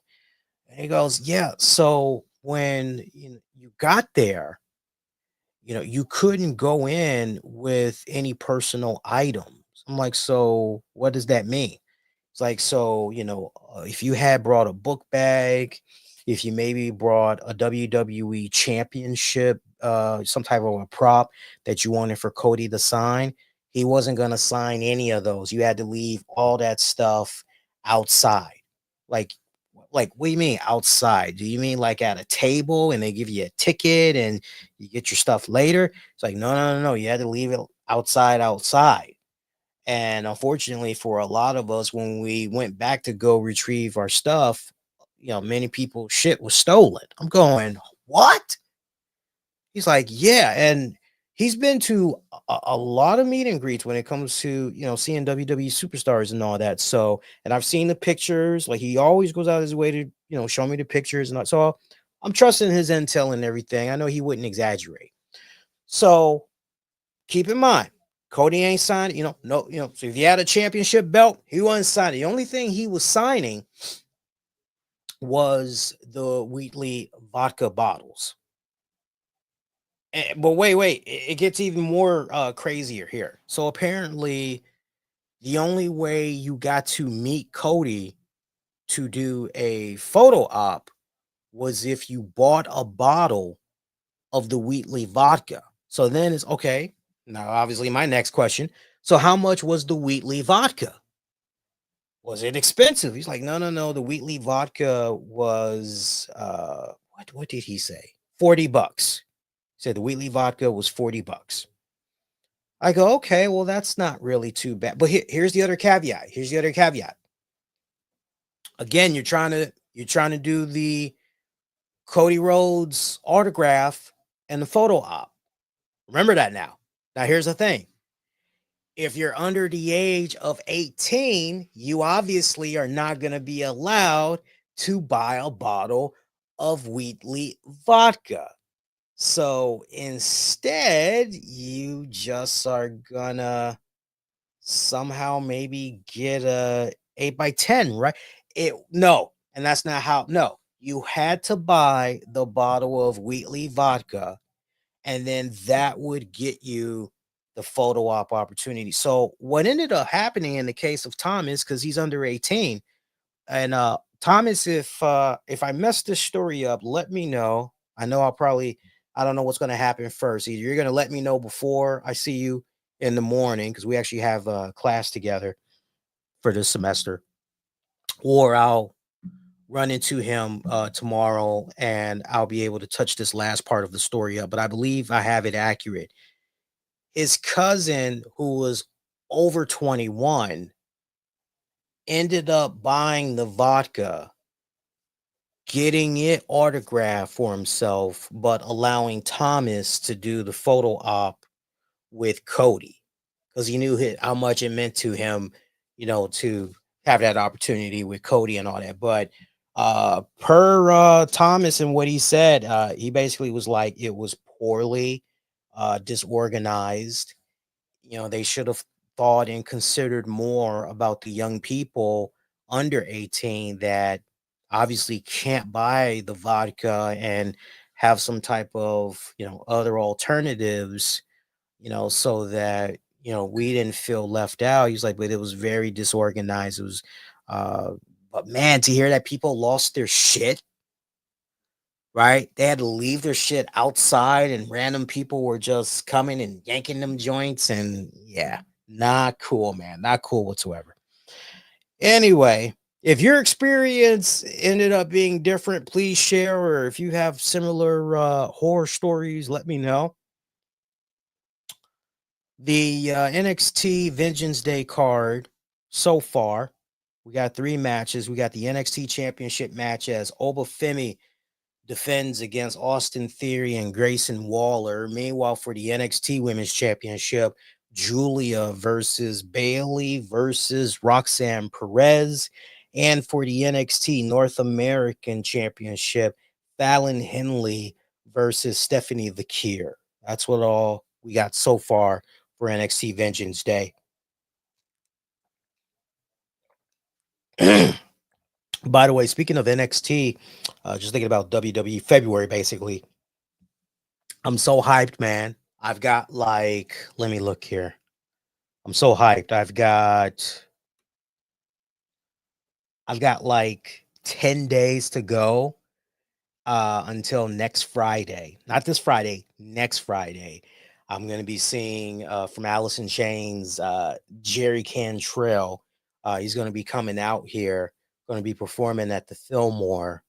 I'm so excited, man. I've already booked a hotel because I was telling the wife, I said, look here. I said, it makes more sense for me to get a hotel because I'm going to be getting out of there, probably late. I'm going to be kind of tired. I'm not really going to want to drive because I'm probably going to want to go get a bite to eat somewhere real quick. But then I'm probably not going to want to, come home. So I'm just going to go ahead, get me a hotel because from the Fillmore going home, that would take me about probably almost an hour. I really don't want to be. I could do it. Really, I could do it, but it's kind of one of those. I'd rather not be bothered. So I've already booked me a nice room so I can chill, all that good stuff. Last week's WWE Raw. Looks like the numbers are in for the viewership there. Not good. Last week's episode of Raw saw its audience take a dip from the previous week. The Netflix revealed its weekly top 10 on Tuesday for the week ending in January 26th.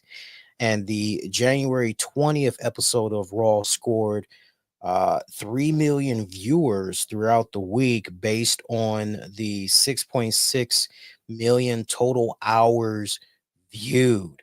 So that number, when you break it down, is down a little bit over 18% from the January 13th episode's 3.7 million views. Show ranked in the top 10 in 6 countries, which included Canada, Bolivia, Ecuador, and Mexico. So that how much lower can you see what I'm talking about? I know some people were a little bit kind of, they had a Debbie Downer, they kind of got a sour patch face when a couple of weeks ago I said, yeah, I'm a little bit concerned here about the future. And now are you starting to kind of, I told you guys, I said one of the things I'm going to be looking for after the honeymoon period is over. Okay, what is the new norm? Particularly when it comes to when you break the numbers down for Raw on Netflix, what's going on with the US numbers base? Isolate that from what's happening globally. Like you're hoping that as Netflix expands more and more to other countries, that okay, the numbers it's gonna continue to go up. But hey, it's still early, right? It's still early. I think the real key is going to be, as I mentioned time and time again here, is going to be looking at what was going on with a whole year worth of Raw numbers on the USA Network and comparing it to a whole year of Raw on Netflix and saying, okay, were you able to truly grow your audience and maintain it, like continue to add on, or were you losing? So we'll see how all of that pans out. For those of you that's not aware, WWE 2K25 street release date is March 14th. You can start pre-ordering right now. They got 3 editions. You got the standard edition for your next gen consoles. That's going to be $69 dollars basically. Meanwhile, you have the, bear with me here because I'm actually on the official site. You have the Bloodline You have the Bloodline edition, which includes the Bloodline edition bonus pack. Y'all can read all of this information on the site and all of that good stuff. But it looks like, and of course, we have the Undertaker, the Dead Man, the Ultimate edition as well. I know so check this out. When you go to the PlayStation Store for the digital version of the Bloodline joint, that's going to cost you $129. I do want to make sure I share that with you guys because when I was looking at some of these price tags, I'm going, damn, all this for skins and virtual cards and what happened to the good old days when you would pre-order something, and as far as the physical copy goes, you got all these really cool perks and all that other good stuff. For the Dead Man edition, once again, that's one of those. Okay, that's going to cost you $100. So, if you're like me, you're not tripping over all of that stuff. Just pick up a standard copy. Enjoy the $70. But March 14th, that's when that bad boy is going to be coming out. So, will I be picking up a copy? Yes, for sure. For sure. But I gotta say, man, ooh, we've come a long way with these prices, have we not? My God, I remember back in the day. I'm really showing my age here. I remember back in the day, Nintendo. I'm thinking about the first Nintendo. Get you a game cartridge, back in those days, that joint was probably like 20, 30, maybe $40. That was it. Now, sometimes maybe if you went to Woolworth, whatever game you was eyeballing, if you waited a couple of months, like 3-4 months, man, I want to get Super Mario Brothers 3 or, whatever, you know, um, you get it on sale for like 15, 20, 25. Like that was a steal back in the day. It's a real steal back in the day. We've come a long way, have we not? I'm talking to my old school veteran gamers out there. We have come a long, long, long way, man. Now it's kind of one of those, when you want to play a game, but you're like, because you really don't want to spend, because you really don't want to spend that amount, man. I tell you what, you really don't want to spend that amount. All right, let's get into the Royal Rumble. Let's get into the Royal Rumble. Let's pull up this card. We got Royal Rumble that's going down Saturday, February 1st, Indianapolis, Lucas Oil Stadium. Get into preview and predictions here. 4 matches. I feel like they're probably going to add maybe 1 or 2 more things here. Maybe we're going to get some type of a special segment attraction too, right? Maybe that's what we're going to get. But right now we got DIY, Johnny Gargano, Tommaso Ciampa defending the tag titles in a 2 out of 3 falls match against Alex Shelley and Chris Sabin. DIY versus the Motor City Machine Guns.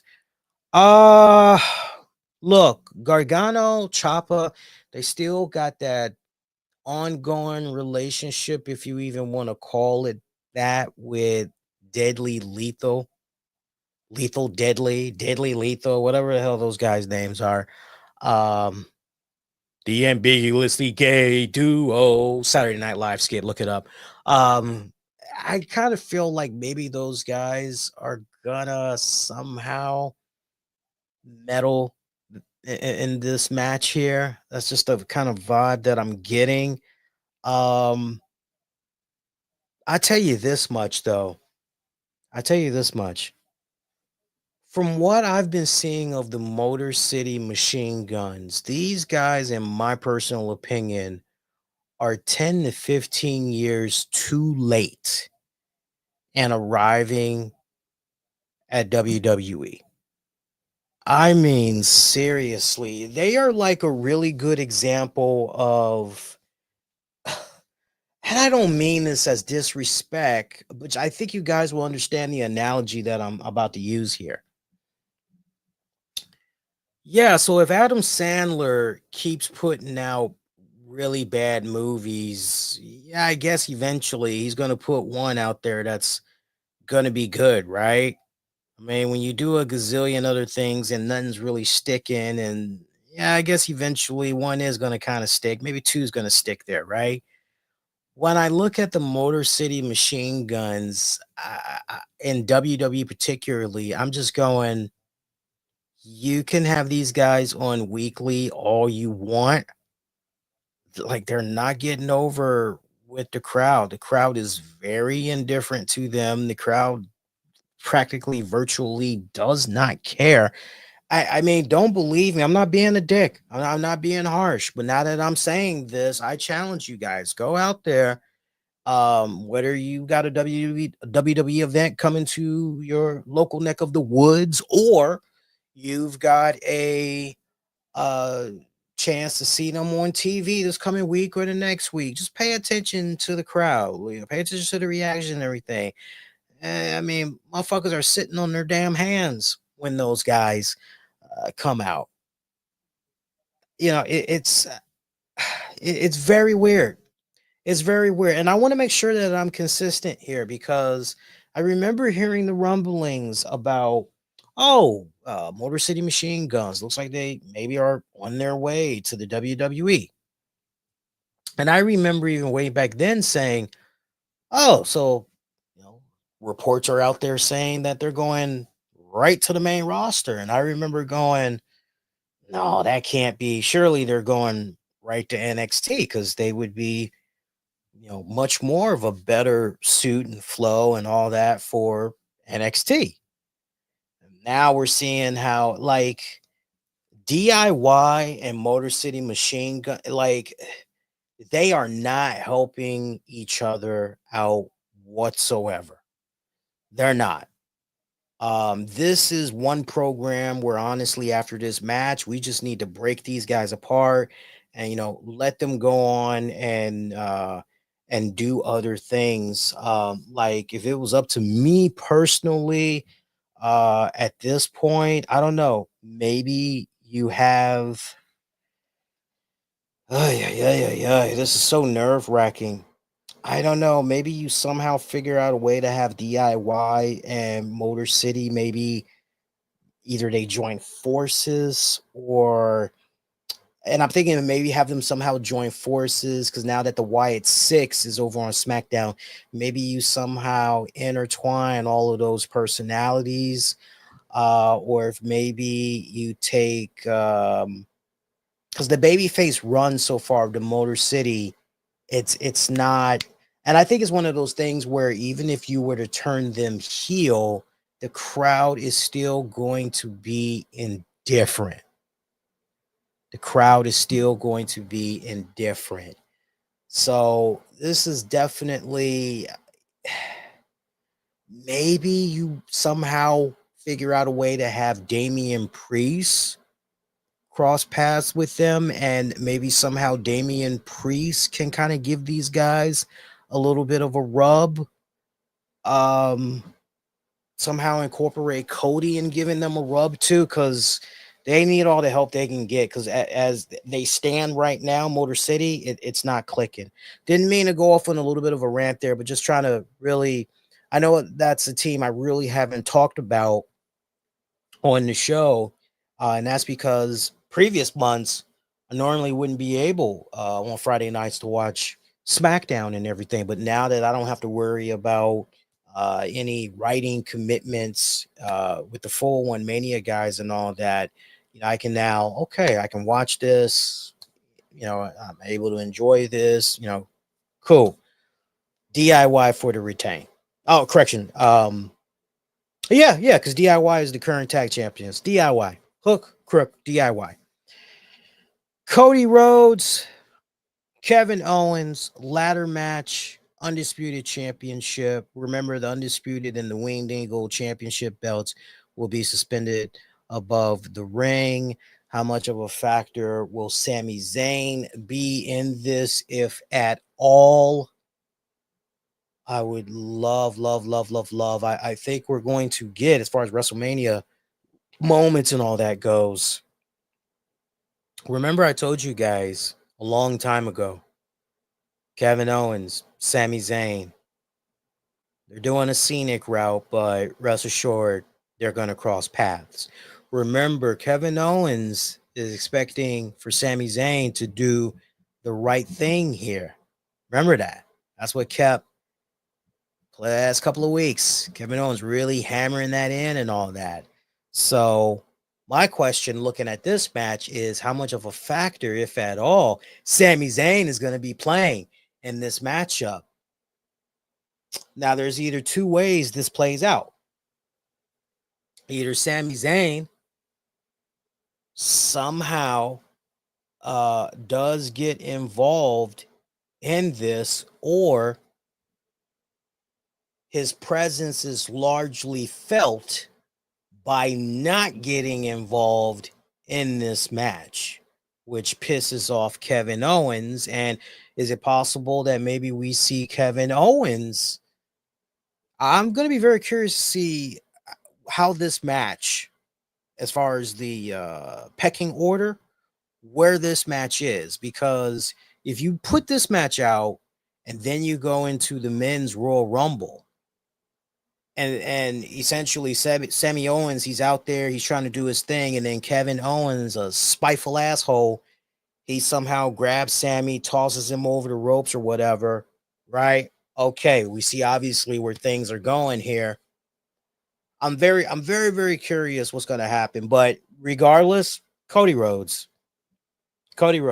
for the retain.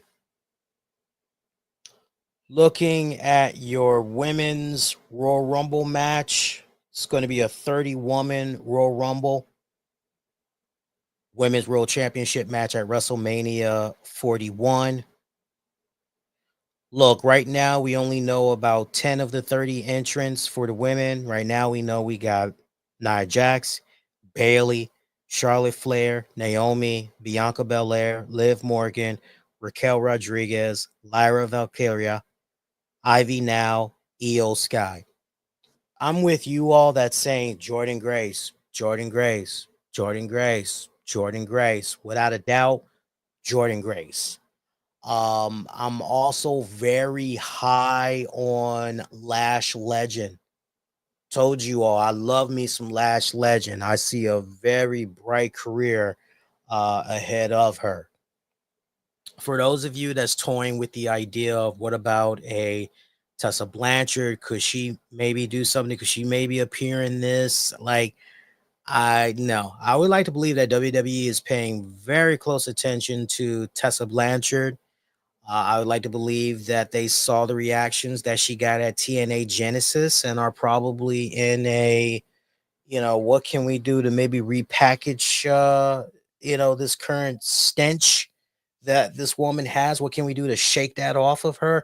I'm not seeing a Tessa Blanchard interfere in this or appear in this Royal Rumble. Could maybe Ash by Elegance and Heather appear in this? Yeah, sure. I could definitely see Cora Jade, Lola Vice. I could even see a returning Jade Cargill. Payback is a fucking dog. I could see Jade Cargill popping up, and then once and for all, we know definitively, okay, now we're going to find out who attacked Jade Cargill, a couple of months back? Was it a case where it was Naomi? And then, if it wasn't Naomi, then like, who the hell, like who did it, right? Um, I'm just thinking about some other girls that have stood out to me so far that I could see making an appearance here at the Rumble. I've already thrown out a couple of names. Maybe oh snap, I almost forgot. Oh my god. What's that pretty thick yellow bone girl? NXT. Jada Parker. You gotta do something with her in the Rumble. You definitely got to do something with her in the Rumble. I definitely think from the NXT female side, there's going to be more appearances for sure. I'm definitely seeing the TNA relationship that's going to be on play here as well. I can maybe see Rosemary doing something here, maybe making an appearance at the Rumble for sure. When it's all said and done, though, as far as like who's going to have a really good, strong showing, and then we're getting down to the final four, all that good stuff. Uh, I think Nia Jax.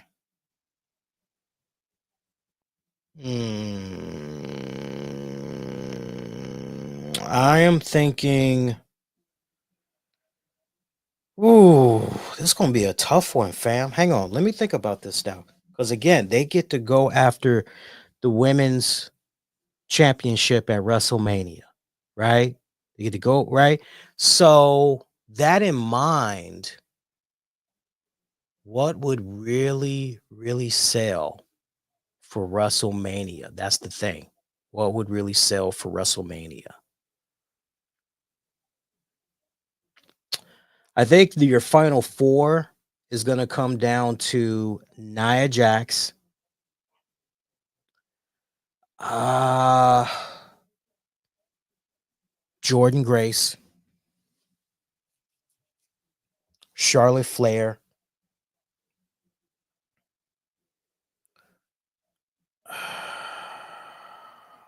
Mm. Nia Jax, Charlotte Flair, Jordan Grace.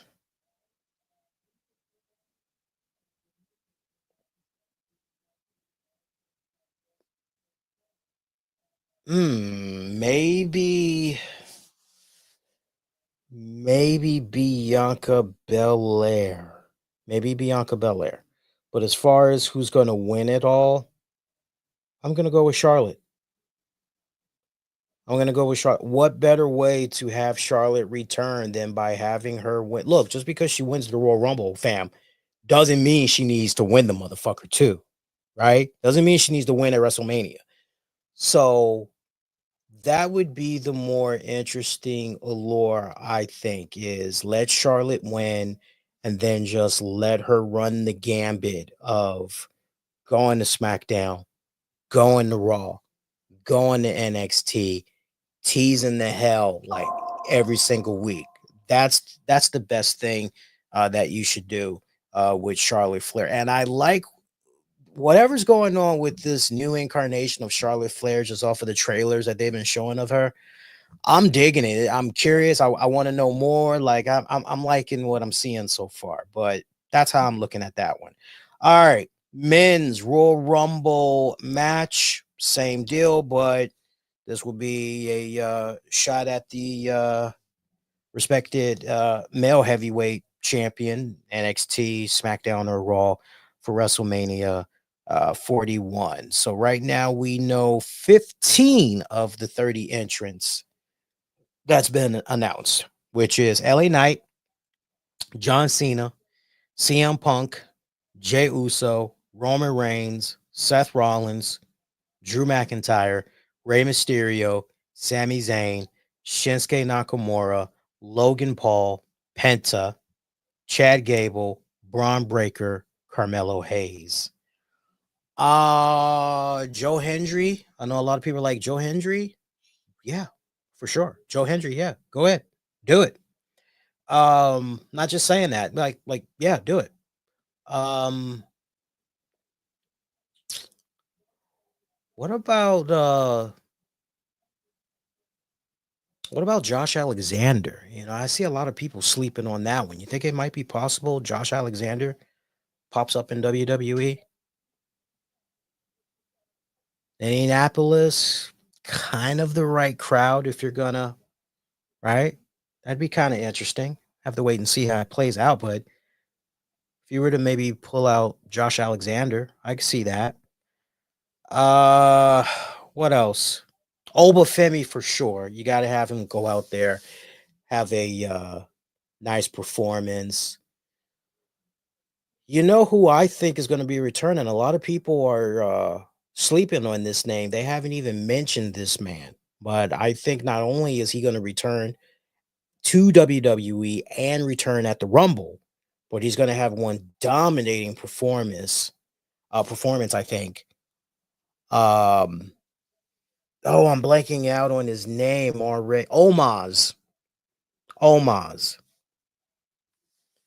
Trying to think who else we could see pop up in here. I'm looking at the NXT roster, just playing it back in my head. Besides Oba, who else you could have in there? Uh, Besides Oba, Ethan Page. Ethan Page for sure. If you maybe wanted to throw in there Lexus King, I really would not have any issue with that. Thinking about some legends, I could potentially see Rob Van Dam maybe doing something in there. Remember how cool it was a couple of years back when we saw Carlito and it was like, holy you know, remember that? Like, I'm trying to figure out like who out there could maybe give us that same kind of energy. I wonder if maybe like a guy like Chris Masters or JTG. I wonder if they were to appear at the Rumble, what type of a reaction they would elicit from fans. Can't help but wonder that. Um, see what else.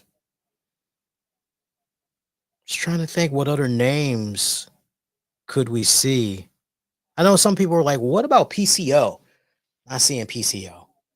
Forget about that. Not seeing PCO. And that's way before the stuff had came out with him destroying the hell out of the digital championship. You know, we just found out that Jonathan Gresham, Jordan Grace's husband, he's now a free agent. I can't help but wonder if maybe he might fill up one of those slots. That would be kind of very interesting. Yeah, that'd be very, very interesting. Uh oh, you know what? Nick Nemeth. Nick Nemeth. That would be, yeah. I think that's a sure lock in. Nick Nemeth. I think that would Dolph Ziggler for you guys. I think that would definitely turn some heads there. Yeah, that'd be a very nice little, yeah. Maybe you could put the Hardys in there as well. So WWE's got definitely flexibility as far as playing around and having people, you know, spicing things up and everything. Uh by the way, the guy that got injured a couple of months back, there's two that I'm thinking of. I'm thinking about Dragunov. I don't know where he is with his recovery, like if he's fully at 100%. I think I remember reading a report that he was starting to train again at the performance center. I don't know where he is on like if he's ready to go. We'll have to see as far as the Royal Rumble goes.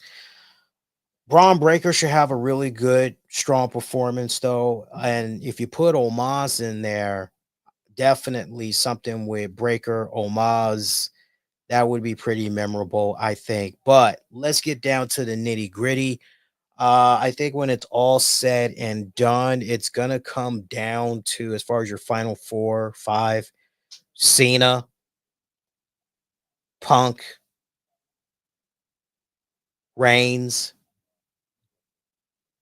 Rollins,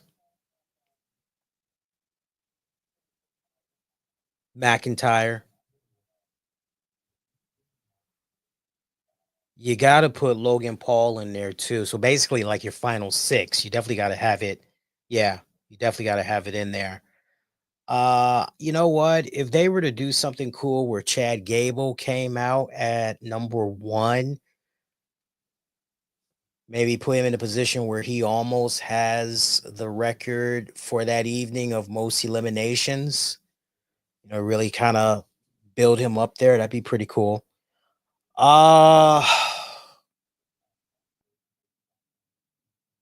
I don't know about Cena winning this. Contrary to, I don't think it's going to be Cena. I think Punk is going to win this.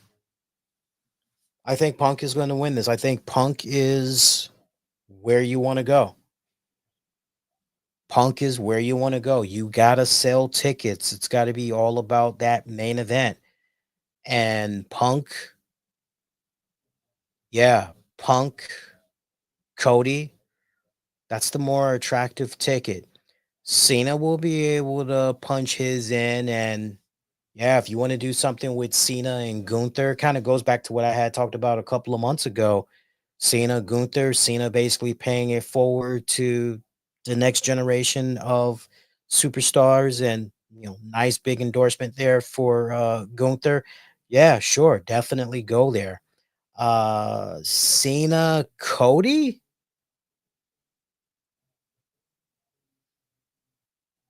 No, no, I'm not. I'm having a hard time picturing that one. Having a hard yeah. The only thing that would kind of pique my interest a bit with a Cody Cena program would be the mic battles. That's where I'm a little bit most curious about, like, how well Cody would be able to hang with Cena, or would Cena eat him alive? That's how I'm looking at that for the Royal Rumble though. All right, so let's recap. DIY got them retaining their tag titles. Cody retaining his undisputed championship. Women's Royal Rumble, I'm looking at Charlotte Flair. Your men's Royal Rumble, I'm going with CM Punk. If you guys want me to put a backup in there, if not Punk, I'm not seeing Cena. That's kind of funny I said that, but no, I'm literally, I'm not. No, I'm not seeing Cena. Mm,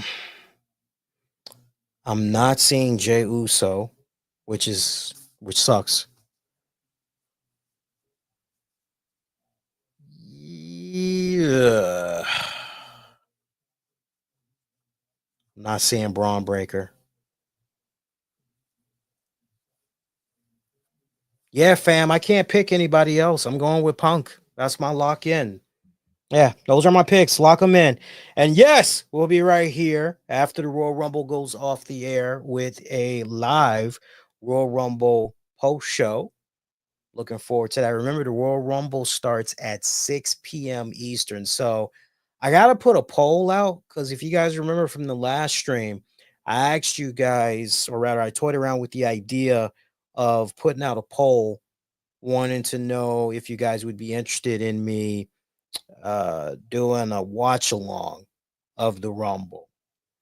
So look out for that. And remember, if you guys do vote, the way I want you guys to vote if you're going to be around and you're going to be watching the event, and you'll be able to, we'll hang out and we'll live chat, all that good stuff and everything.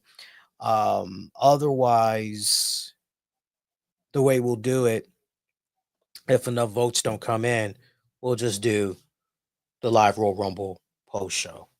Hey, want to give a shout out to our sponsors because without them, content like what you're checking out right now would not be made possible. I definitely want to give it up to these guys. They've been representing for these past couple of weeks. We've had some new sponsors that's come in as well. We're definitely happy to have them on board. Shout out to the good folks at vivolatum.com. If you're looking for your dream property in El Salvador, make sure you check out Vivo Latum. It's a sleek, modern property marketplace app that's changing the way you buy and sell real estate in El Salvador. Whether you're looking to buy or sell, Vivo Latum makes it simple with an intuitive interface that puts the power of real estate right at your fingertips. And with support for US dollars, Bitcoin, and Tether, you can transact in the way that Bex works for you. So check them out, vivolatum.com. We're also brought to you in part by our friends at J Chubb CPA. Check them out at cpachub.com. There's two B's as in boy in there, cpachub.com. They've been providing top notch tax services to individuals and businesses for over 20 years. They're a small family owned business and have grown to become one of the most trusted tax service providers in the area. Their team of certified tax professionals has decades of experience in the tax industry. They specialize in tax planning, preparation, financial planning and investment, bookkeeping services, business formation, and resolution for individuals and businesses of all sizes. Check them out, cpachub.com, or give them a call at area code 248-943-2503 or area code 248-719-5817. We're also brought to you in part by TrendRebel.pro. Check them out for a 7-day free trial, beginner friendly. You could become a subscriber and unlock your trading potential with Trend Rebel. As a Trend Rebel subscriber, you'll receive access to the trading floor, advanced insights for all indices, stocks, and cryptos. If you're into things of that nature, you can also connect with advanced traders and like-minded investors, learn winning strategies for day trading, swing trading, and long-term investing. No, I got to look out for you guys that's into your stocks and all that good stuff. We're also brought to you in part by our friends at porcelainpack.com. Good old days when a trip to the bathroom was a secret escape, way before smartphones turned us into thumb twitching zombies. The bathroom was your private sanctuary, a place where you could dive into a Garfield comic, tackle a tricky crossword, or beat your high score on that beeping handheld game. You know the ones I'm talking about from back in the day. For me, it would be the LCD Mega Man game. Every time I would go to the bathroom, I would have that little Mega Man game that took about, God, I think it took somewhere between 2 to 4 AA batteries. You know the one I'm talking about. You know the one I'm talking about. Check these guys out as you can live the thrill of discovering a stash of bathroom goodies that make you feel right at home and less guilty about taking your time. Revive your throne time with this ultimate throwback. Experience a curated collection of vintage, antique, and nostalgic gems in each box to turn your bathroom breaks from a into a oh. So check that out. And last but not least, shout out to the good folks over at the Carable app. Check them out at carable.com. They provide a personalized AI avatar digital companion that speaks and understands every language, provides emotional support AI, mental health AI, It's pretty much like Chat GPT, basically. Check that out in the Google Play and the iOS store. Last but not least, buy yourself a copy of Breaking Boundaries, the new book by Robert D. Murphy, available for Kindle or paperback. Again, that book, Breaking Boundaries. If you're ready to stop waiting for career opportunities and start creating them, Breaking Boundaries will help you set your course. Are you prepared to take control of your career and break through to the next level? Check out that book. It's perfect for professionals at any level. Breaking Boundaries is packed with insights on leadership development, team management, career growth strategies, and conflict resolutions. Again, Breaking Boundaries, new book by Robert D. Murphy, available on Amazon, paperback, Kindle. Get to it already. Shout out to all of these sponsors, great sponsors. So another show in the books. That is going to do it for me. Get at me all throughout social media using the keywords the RCWR show, including over on Blue Sky. Nothing but blue sky. From now on, I won't do that again, I promise. But yeah, that is it. I want you guys to enjoy these next couple of days. The road to WrestleMania, it is about to start on all cylinders, white hot with this weekend's Royal Rumble. Very excited for that. Look out for that exclusive poll that I'll be putting up on YouTube, asking you guys about that Royal Rumble live event watch along. You know, whether or not you will, you want that to go down, you'll tune in, you'll check it out and all that live in progress. Or if it's going to be a case where you guys will just represent and check out the live post show. I'll have that poll up sometime Thursday morning, maybe during my class. I'll like put it up real quick and then you guys can have at it. And I'll tell you this much. I'll let the polling stay open all the way until 3 o'clock East Coast time Saturday. That way, that'll give me a better idea, like, all right, how are we going to do this and everything. All right. So that's going to do it, my pretty babies. Until next go round. Oh, if you enjoyed this episode, do me a huge favor. Hit the like. You ain't subscribed to the YouTube channel. Go subscribe. Show that love. All that jazz. But like the videos and all that on YouTube, because when you do that, it helps put more eyeballs on the content. It helps out with the whole ecosystem, basically. Definitely gets it out there to a more wider audience. Till next go round. Wishing all of you to be safe. Most importantly, be kind to one another. I'll see you guys next go round. Adios, y'all. Take care.